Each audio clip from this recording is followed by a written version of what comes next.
Anthony, let's put it to the test. Let's make the plays. The winner of the Big 12 will be...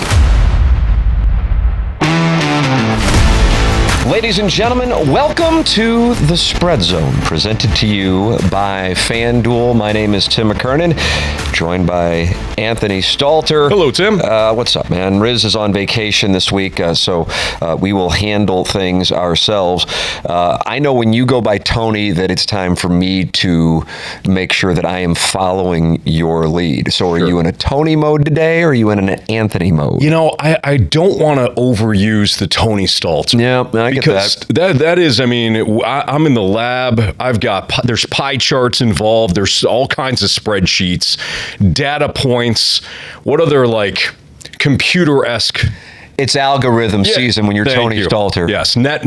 Basically, you got to say net. We don't know what it means. But when you say it, Tony Stalter knows. Right. I just know last year when you would have a couple bad weeks in the football season, you said, I'm Tony this week, and you would kill it. That's what I know. Sure.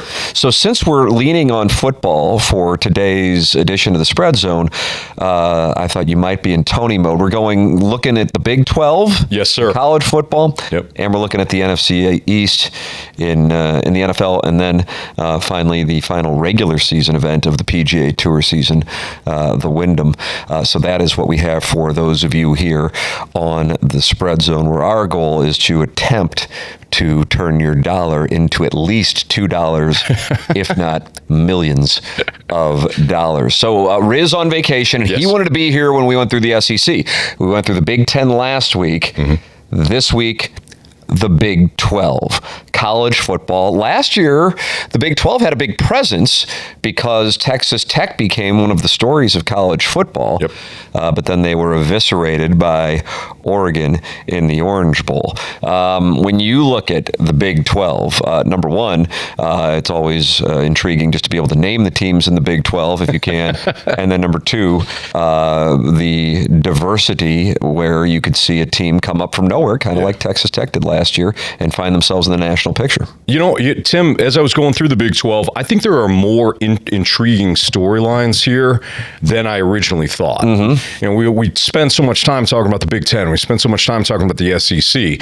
Those are the top conferences. But from just a purely betting standpoint, I think it's fascinating. So why don't we go over some of the odds first? All right. Odds to win the conference at our partners at FanDuel. Mm-hmm. Texas Tech is minus 105. Pretty healthy favorite after what they did last year. Yes. To be expected. Understandable. Big story for Texas Tech last year. Their defense, big story for Texas Tech this offseason. Yep. The quarterback. Yeah, so no Brenden Sorsby now. So Sorsby is done. He had that eligibility saga that followed him. And I thought that the NCAA and really the NFL, I thought they handled it correctly because, if you're going to be betting the wide range that Brenden Sorsby was and then saying, hey, listen, I'm good now. I'm fine. I can play football. I don't think you quite get it. So, moving beyond that, Texas Tech is one of those teams, Tim, and I'm trying to think of the NFL equivalent. Maybe it's the Minnesota Vikings. Oh, this is interesting. I like a good analogy. Where are you going? The roster is really good. But you have questions about the quarterback. Yes, indeed. And I don't know if maybe Kyler Murray winds up being the next. He finds it again. Sam Darnold. He's the reclamation project, right? But if you look at Minnesota, top to bottom, the roster is very deep. Same thing with Texas Tech. I think that this is the deepest roster in the conference. Elite defensive front. Despite replacing some of those stars, they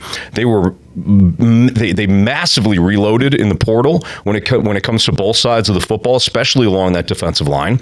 Experienced offensive line comes back. Outstanding running back trio, not even a duo, but a trio there at Tech, and they've got a favorable conference schedule. ... Yeah. But the quarterback uncertainty gives you pause. So Will Hammond comes back, but he tore his ACL, I believe, in October of last year. Yeah, it was the Utah game, if memory serves. There was flashes of this kid. This kid could be a stud. Mm-hmm. So maybe Will Hammond doesn't start week one. Maybe it's Lloyd Jones or Kirk Francis that comes in and has to start a couple of games. But if you believe that Will Hammond is going to be the dude, again, this is the best roster in the conference, and at minus 105, I think there's value right off at the top. Yeah, you're sitting there with a team that you know can do it, a team that has done it, and a team that also is returning a lot of production. Now, in the Big 12, offensively, Houston is returning more talent than anybody else. But overall, in Texas Tech's signature last year was the defense. Yeah. They're returning more starters than anybody in the conference. And that's a big data point. At the same time, I wonder how important that is in this era of NIL. Right. If anything, from 2025, it struck me that one of the signature elements of Indiana, I'm sure most people would focus on either the coach of the year in Curt Cignetti or the Heisman Trophy winning quarterback now with the Raiders, Fernando Mendoza. Mm-hmm. But they also had a bunch of guys who, for lack of a better term, were old for college football. Right. So I don't know if that matters as much. I used to love making futures bets based on what teams had the most returning production. Absolutely. And last year in the SEC, it was South Carolina. That became a dumpster fire. Yep. And it was Clemson in the ACC, and that also was a disaster. Texas Tech, though, is returning a bunch of players from that defense. Houston is returning a bunch of players overall from their offense. ESPN, just yesterday, Anthony, had a column on 31 teams that they felt like could make the college football playoff. Of course, there are 12 spots. They view it as only 31 having a legitimate chance to make the college football playoff. And I've got to tell you, the Big 12 has teams all over the place, and I think that might surprise people. I think people would probably immediately go to two obvious ones with the SEC and the Big 10, and then they would probably default to the ACC. But the Big 12 has presence everywhere on this list, and honestly, it surprised me. But they are listed everywhere, and maybe a part of that is because they view the conference as being up for grabs. Is that how you also view it? Yeah, okay, so let's dive further. It doesn't surprise me after looking deeper at these teams. So we talked about Texas Tech, so let's go to BYU. So some of the bigger offseason changes, I don't think are going to have that big of an impact for BYU. They replaced their defensive coordinator, Jay Hill, departed.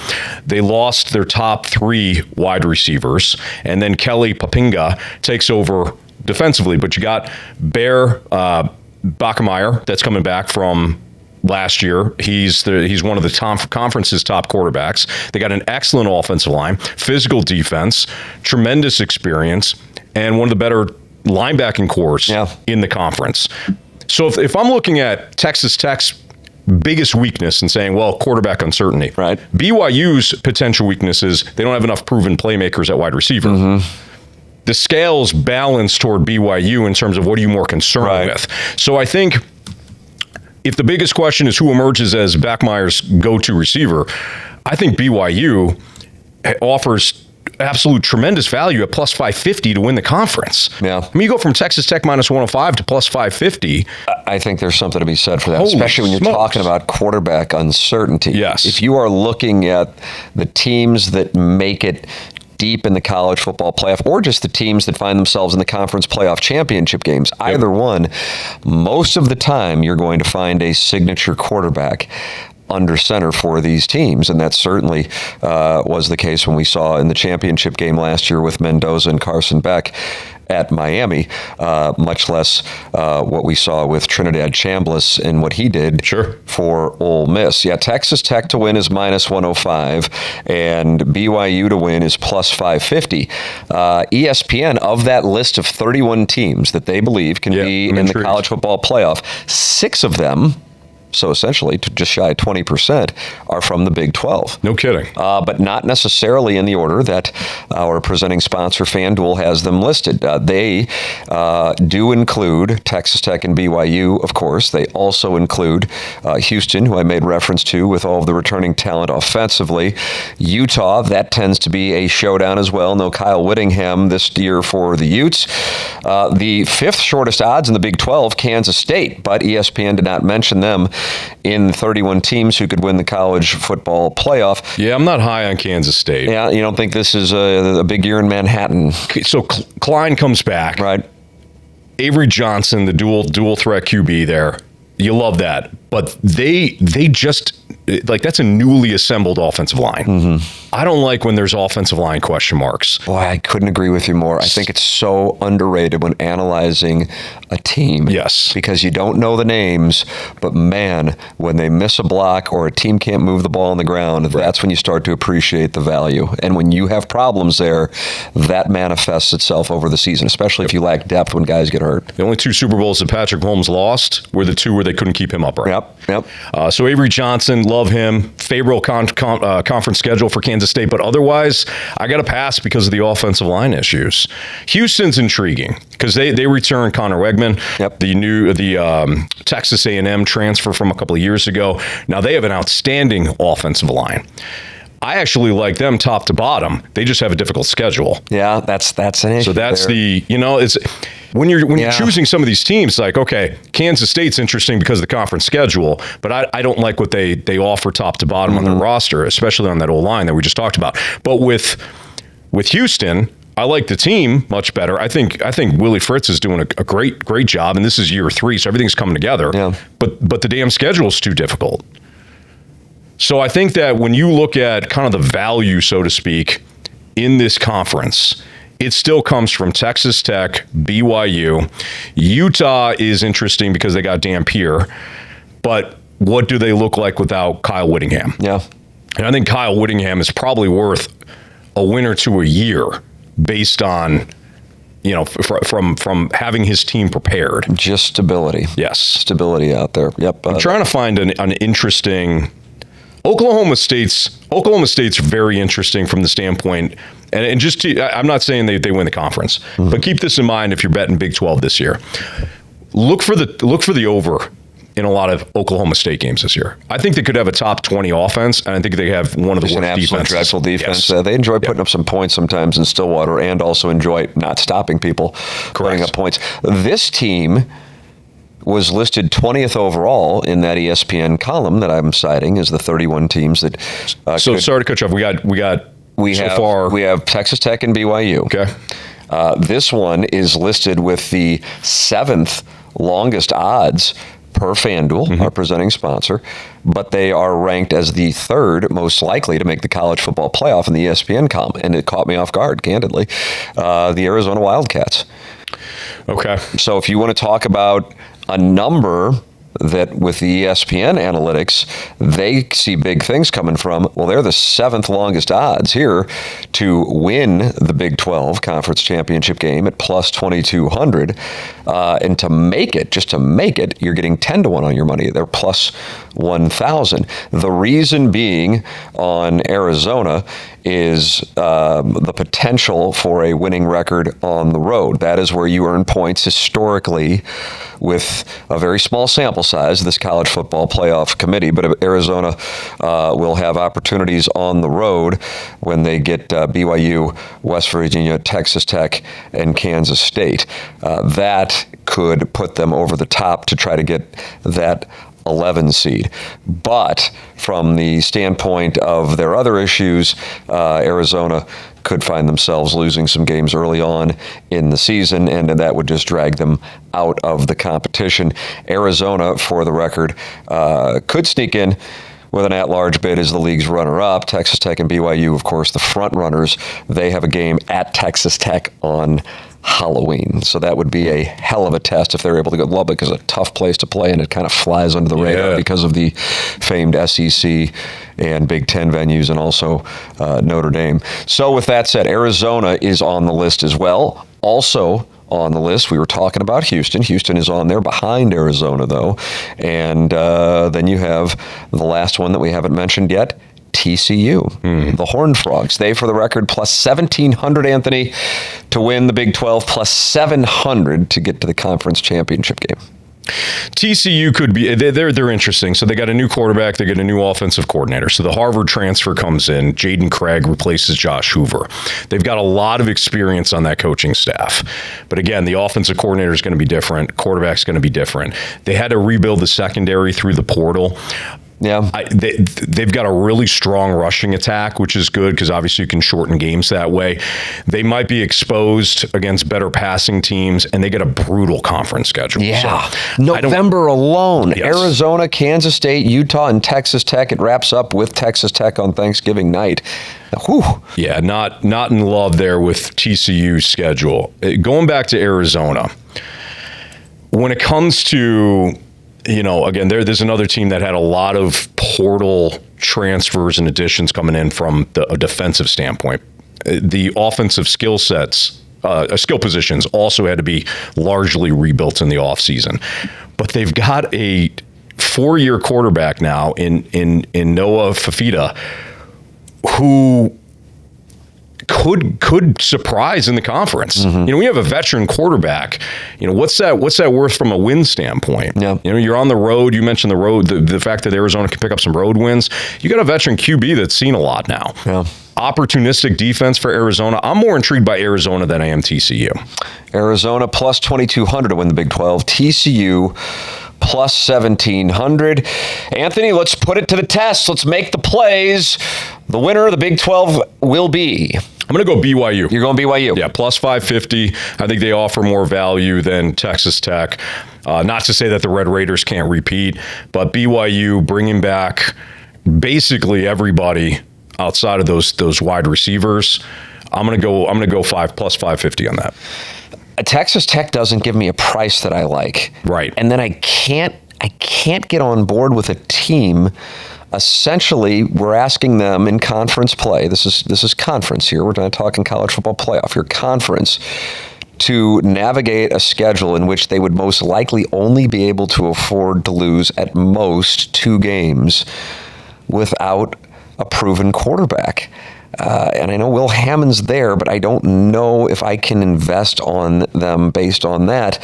BYU was on the precipice last year, and at plus 550, I think that's the right price.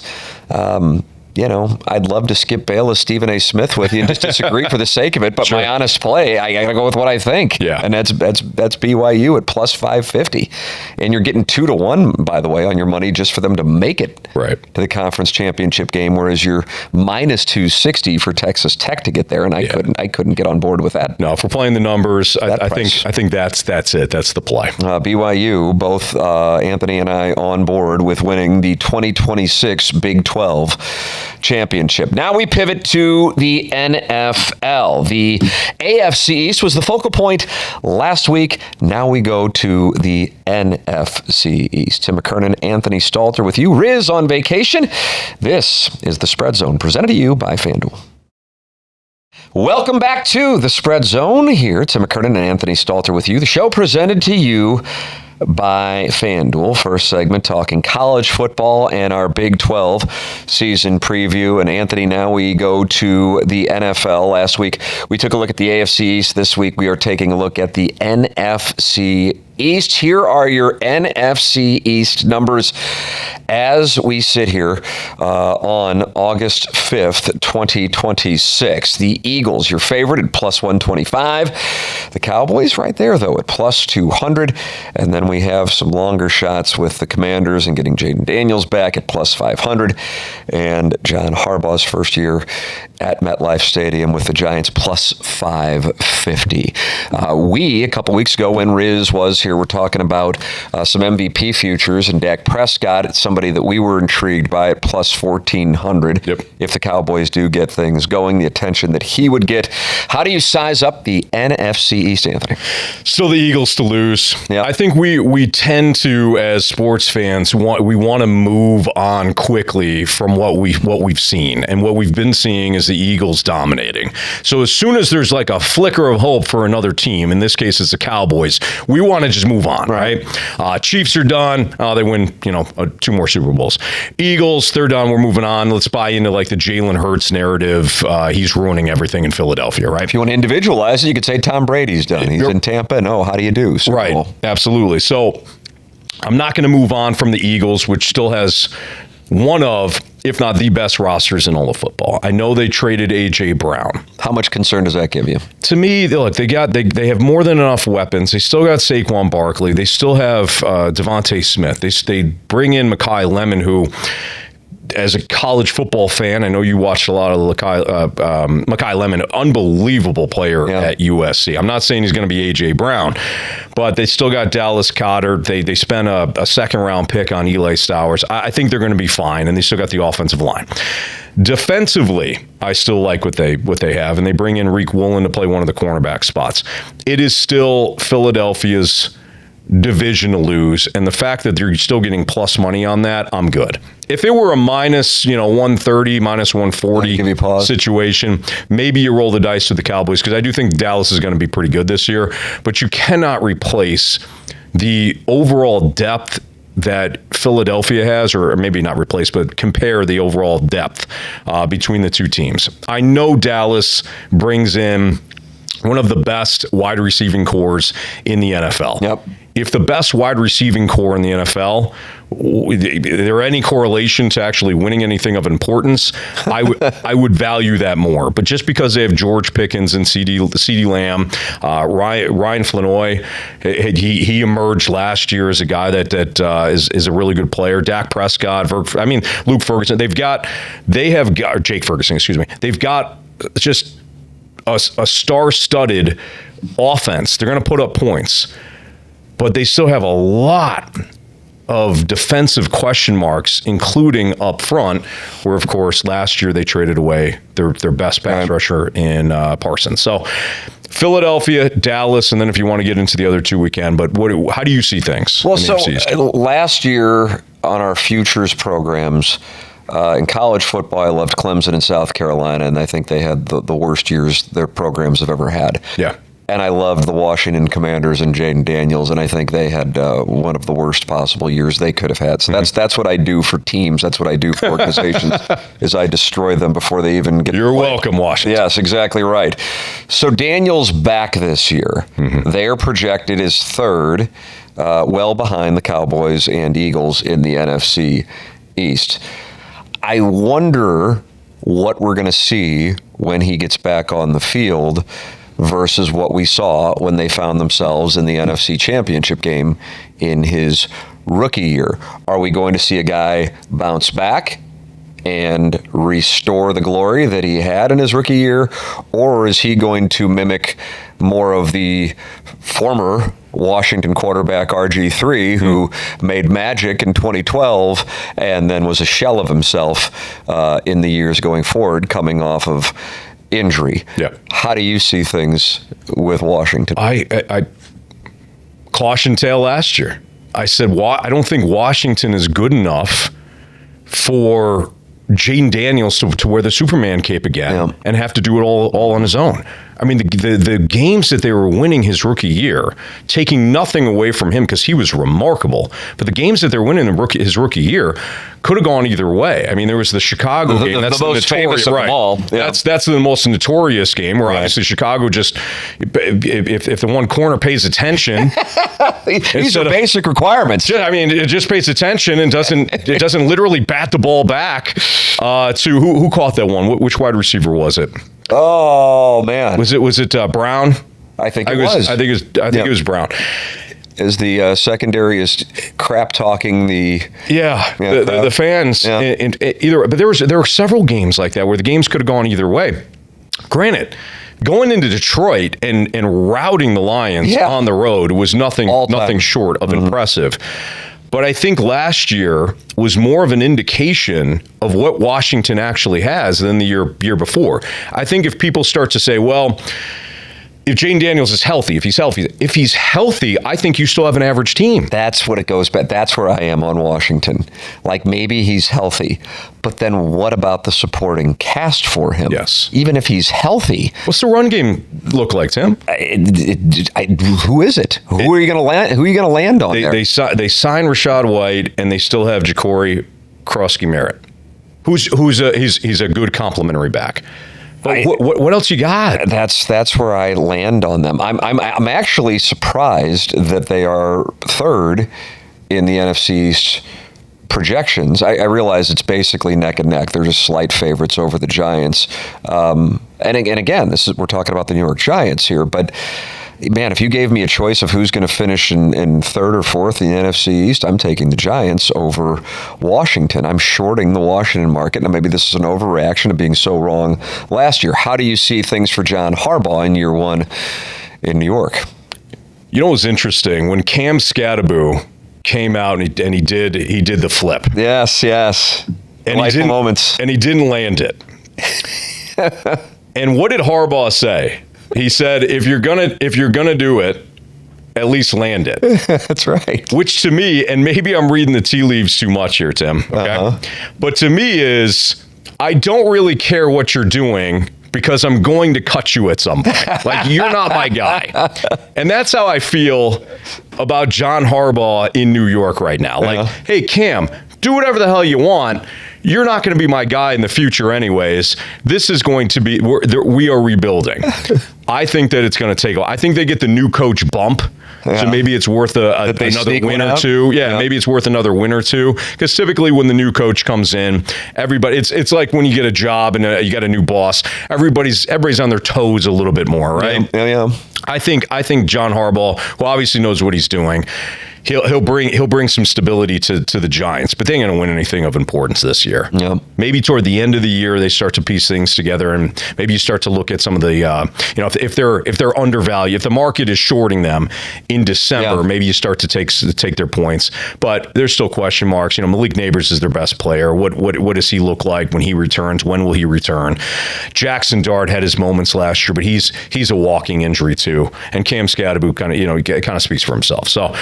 They brought in a bunch of players on their defensive line. They brought in DJ Reader and Shelby Harris and Sam Roberts from Atlanta, and I don't love the roster right now.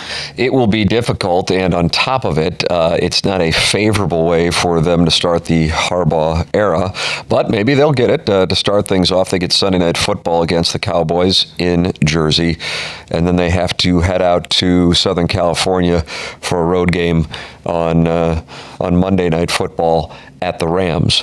Good luck. They will be put to the test early on in the Harbaugh era in New York. So with that established, you are on the Eagles. Yep. You feel like the Cowboys are a bit of fool's gold, getting attracted to a wide receiving core. A little bit. And a narrative that comes along with the Cowboys. Maybe this is the year. It's got to be the year. Correct. Now it's our time. What's Dallas here? Let me look. Let me see to make the playoffs, though, because I bet you get a good number on Dallas. No, you don't. Minus 106. Yeah. I was going to hedge a little bit and say, hey, I do think that the Cowboys make the playoffs this year. Minus money. But you're looking at minus 106. Here is where I think I like my regular season futures in the NFC East. And you tell me what you think on this. And that is our win totals in the NFC East. And you can have yourself an opportunity to find yourself getting paid. If you are of the opinion that Dallas is going to have a decent year, but not a good enough year to win the NFC East, sure, this is where we can go win totaling, and maybe we find ourselves with a number that's more comfortable. So, do you feel good about Dallas being at least 10-7, or is that too aggressive for you? I don't think that's too aggressive. Okay, what number you're getting we plus get? Money then? Oh, good. There you go. There's the play. That's where I feel like you can feel good about it.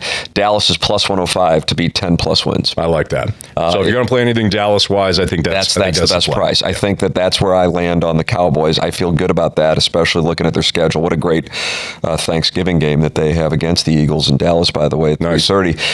And if you really like their chances of having a better year, you're going to get 3 times that on them winning 11 plus games. For the record, when it comes to the Eagles are the third shortest number in the NFC to make it to the Super Bowl. And as far as their win total goes, and maybe you're super high on the Eagles being a big-time production team, if you think they can go 12 wins, you get 2-1 on your money. Too bold?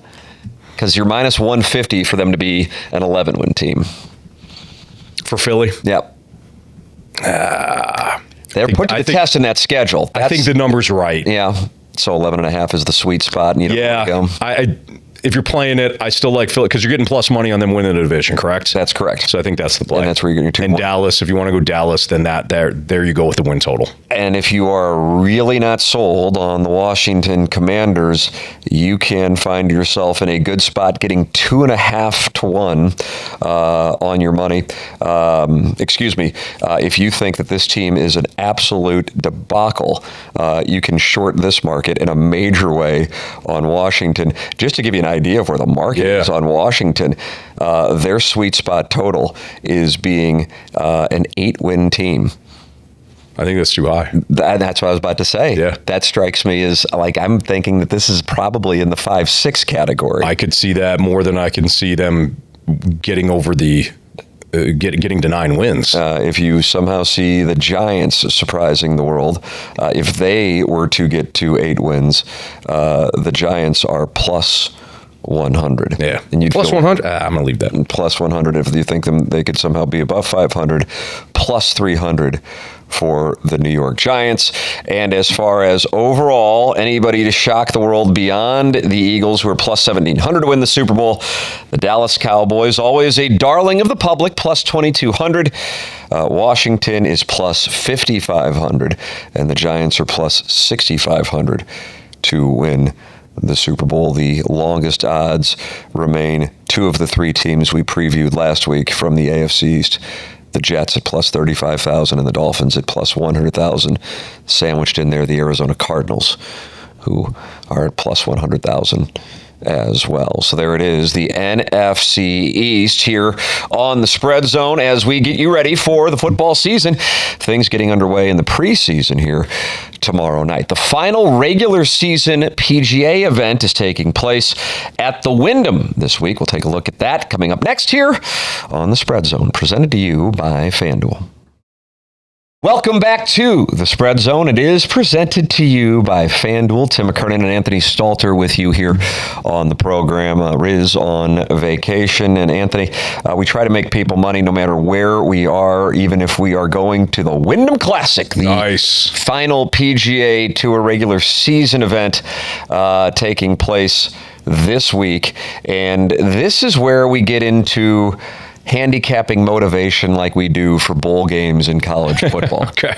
Because we have a handful of players who really need to play well this week to get into the FedEx Cup playoffs. The top 70 will advance to the FedEx St. Jude Classic in Memphis, and that means players are motivated if they are on the outside looking in. And we've got some big names who are on the outside looking in of this event, where Cam Young is your defending champion, and he certainly has been playing some really good golf in 2026, and he is our favorite at plus 850. So you sit there and say, all right, Tim, I wasn't going to pay attention to this thing this week. But now I am. But now I am, because I need a little action in my life. No problem. Who are the guys who are on the bubble and need to make a move this weekend to be able to advance to the FedEx Cup playoffs and be in the top 70? Some names that you would certainly recognize. A couple major champions, Brooks Koepka and Jason Day. They both need high finishes, most likely, Anthony, to finish in the top 10 this weekend to get themselves into the playoffs. The United States Ryder Cup captain last year, Keegan Bradley, he is sitting right now at 72. He needs to have a strong finish, most likely a top 20 showing, to get his way into the top 70 and make his way into the FedEx Cup playoffs. And this is the name that for golf nerds such as myself, who has taken the game by storm. He is by no means a household name, but his talent and his youth could make him a name that, just like 6 years ago, only golf nerds probably were really aware of Scotty Scheffler. Now he is the proverbial household name. He is the needle mover. The new name now is Jackson Koiven. He was at Auburn, killed it, probably could have come out as a pro earlier, just did, and is already on a tear. And because he is so new to the PGA game, he needs to have himself a big weekend to find himself in the FedEx Cup playoffs. And certainly FanDuel likes his chances of doing just that. He is the second shortest number, right behind Cam Young.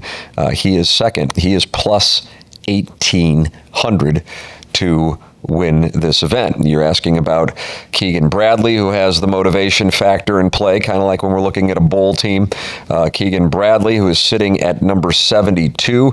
You can get paid off handsomely if Keegan Bradley were to shock the world and make a deep run. Same thing with Brooks Koepka. Same thing with Jason Day, who also needs a big weekend. Jason Day, you put $100 on him. If he wins it, you're going to get $12,500. So they're not expecting big things from Jason Day, but he will be fully motivated this weekend. Jackson Koiven, though, has the talent to make a run. This guy is super talented, and he's already won out on the PGA Tour, winning a couple weeks ago at the 3M. Brooks Koepka, for the record, plus 4,500. Keegan Bradley, plus 4,000. This week is about motivation. A couple of years ago, Justin Thomas was in the outside looking in, and he nearly chipped in on the 72nd hole to find himself in the FedEx Cup playoffs and also to get himself in the mix for the Ryder Cup, and just missed. So that is how important this event can be. It's not even really about who wins it. It's about that 70th spot and guys trying to make their run. So there is the stage being set for the Wyndham. Anthony, as far as my plays go this week, are you listening? I cannot ignore the talent of Jackson Koiven. It's in the similar category, I think, to what we have seen from Scotty Scheffler and what I think we are going to see from Jackson Koiven. And I think you're going to see eventually some showdowns. Kind of saw it a couple weeks ago with Scheffler chasing him on Sunday, but Koiven holding him off. So impressive was Koiven that Scheffler's caddy Ted Scott saw his shot into number 16. So impressive, even only a couple strokes out. And he said, "I'm heading to the airport. There's no way this kid's going to lose it." Wow. And he left the grounds. That's how good this guy is. Even though he is young, he plays like a veteran. He also wants to find himself on the President's Cup team. This is his opportunity to make a stand for that opportunity at Medina coming up in September. Therefore, my play to win this week is Jackson Koiven at plus 1,800. Jackson Koiven to win. But let me give you some more plays. Let me give you a long shot. And there's no way in the world I can do this podcast without mentioning Alex Smalley at plus 6,500. Alex Smalley has been my darling, and I will continue to play him until the man finally wins a tour event.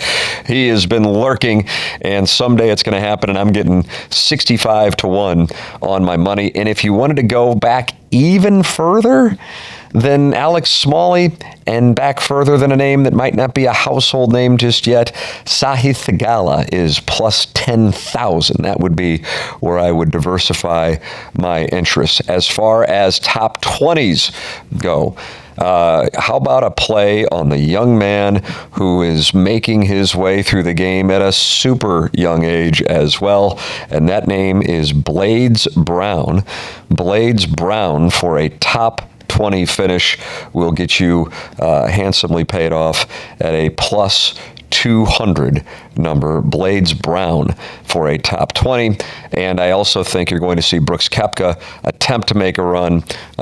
He's plus 220 to finish in the top 20 as well.